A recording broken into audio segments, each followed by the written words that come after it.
Amjad Taha is a member of the Britain's Muslim community, and he shares fascinating insight on what's going on in that community and how the anti-Semitism in England may be worse than anywhere else in the world. And we know that any country that tolerates anti-Semitism, that is the beginning of their demise. They collapse, and it starts with anti-Semitism if that becomes tolerated. Here, watch these very insightful comments on what's going on in Britain today. I think you have more extremists in UK than you have in the Middle East. Really? At this stage, absolutely. The things that some of the Islamists say in various mosques, and we have been seeing that online, the terminology they use, the analysis they make, the statements they actually make, they would not be able to say it all the way in Afghanistan, for example, or in Iraq. So how has this been allowed to flourish in the UK? What's your analysis of that? In the name of democracy. So the Muslim Brotherhood, who are the Islamists, who are the main ones, are ruling and controlling in various press when it comes to the Muslim society and community in the UK. They control the whole narrative, and the Muslim Brotherhood and the Islamists are the radical Islamists. They are the Islamists, and they use the freedom of speech in a manner where they will be anti-Semite in the name of freedom of speech. I absolutely stand against that, because I think anti-Semitism is not an opinion, it's a crime, and a crime against humanity.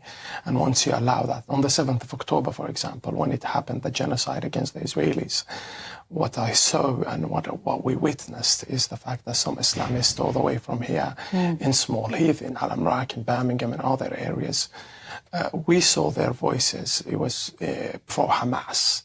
Yes. And Hamas, as a force which carried that genocide in Gaza and also in Israel, it's actually the armed forces of the Muslim Brotherhood. Muslim Brotherhood in my country, for example, UAE, where Arab, is banned, but however is not banned in the United Kingdom. So it should be banned?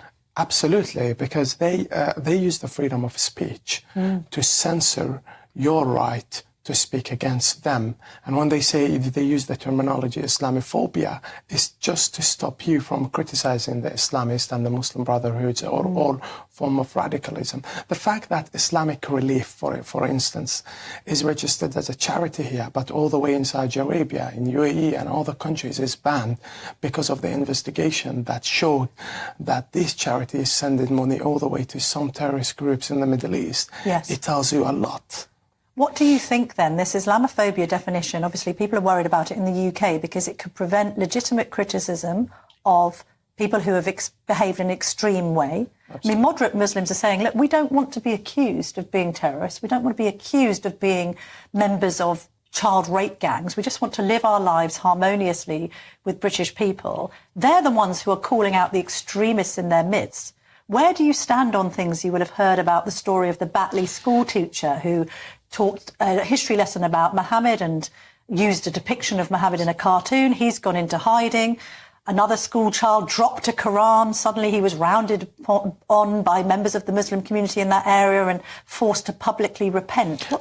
This is the line where we shouldn't, the diversity is accepted, but in the same time we shouldn't harm anybody's religion. In the same time, what you have in here is Islamist Muslim Brotherhood, and they control the narrative in various stuff. For example, the grooming when it happened of the children and all that, and the raping of children in Britain because of certain members of the Muslim society. Why didn't we have a protest as much as we had it for Gaza in the street and raising their pictures and asking the justice to bring them back into prison at least, or at least put the trial back and so on? Why didn't we have that? That's because you have the Muslim Brotherhoods who are the party that organize this protest and controls the community when to go out and not to go out, and it controls everything. When you have illegal immigrants coming all the way to Britain, for example, the Muslim Brotherhood all the way in Al Amrak, all the way in Small Heath, all the way in Birmingham and Sheffield, what they do, they actually bring them lawyers, change the cases. They literally work on changing their cases where it fits the Home Office that they're going to guarantee them citizenship or a refugee status. And what they do after these guys become a citizen, they become loyal to the person that helped them to get the citizenship. And then what happens if they become a member of the council, or they become a member of the parliament, or they become an activist or a journalist, they're loyal to the ideology of the Muslim Brotherhood.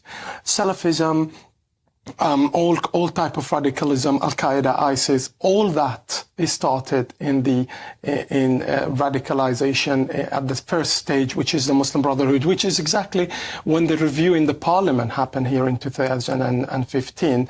He spoke about that the Muslim Brotherhood stand against the morals and the values of the British people, and is dangerous, and is a secret society. He uses schools, mosques, and other places to indoctrinate. Yeah, absolutely. But Amjad, we're running out of time. What's the solution here? What should the British authorities now be doing to stop this, to try and stop the extremists in our midst? I mean, it's extraordinary for you to suggest that Britain has more extremists in the Middle East when you consider Iran. Yeah, there is an investigation I came across, and a lot of studies that I came across, and I heard from people in Birmingham, for example, that some of the Muslim Brotherhoods they control some councils, yes, and they only provide houses to certain people from the community and abandon others. All right. So what should we do about it? Ban the Muslim Brotherhood. Ban the Muslim Brotherhood to protect your children. Ban the Muslim Brotherhood to protect the right of the woman. The Muslim Brotherhood, they have a problem with a Muslim woman who does not cover her hair. They have a problem with a child who does not pray at 6 months old, and they believe in the punishment and capital punishment for that child. The Muslim Brotherhood are making that child to become more radical in a Saturday school. They making a virus in your society. They're cancer in the society. Cut that cancer or find a cure for it. Otherwise, it will destroy the diversity that you have. Britain is diverse, is amazing. It has the Muslim, the Hindus, everybody, Christian, Jews, all live side by side. But what the Muslim Brotherhoods will do, put all these people in danger. And the best example for that is that the Muslim Brotherhood did not allow anybody to raise the picture of baby Kafir, who was kidnapped by Hamas as a hostage. But we stand with the Gazan children as much as we stand with the Israeli children, but they do not want that. All right, Amjad, thank you very much. It is so clear that the Muslim Brotherhood and all of these communities in Britain and in Europe, driven by these extremists, are dangerous groups. And the only reason why they're not being stopped is because the leaders are not leaders, and they're scared of the Muslim Brotherhood, and they're pacifists. We all see what's going on now when you have a leader that rises up and just positions himself and says this is the way it's going to be, how things start falling into place. That's exactly what needs to happen in Europe. The problem is that it may simply just be too late.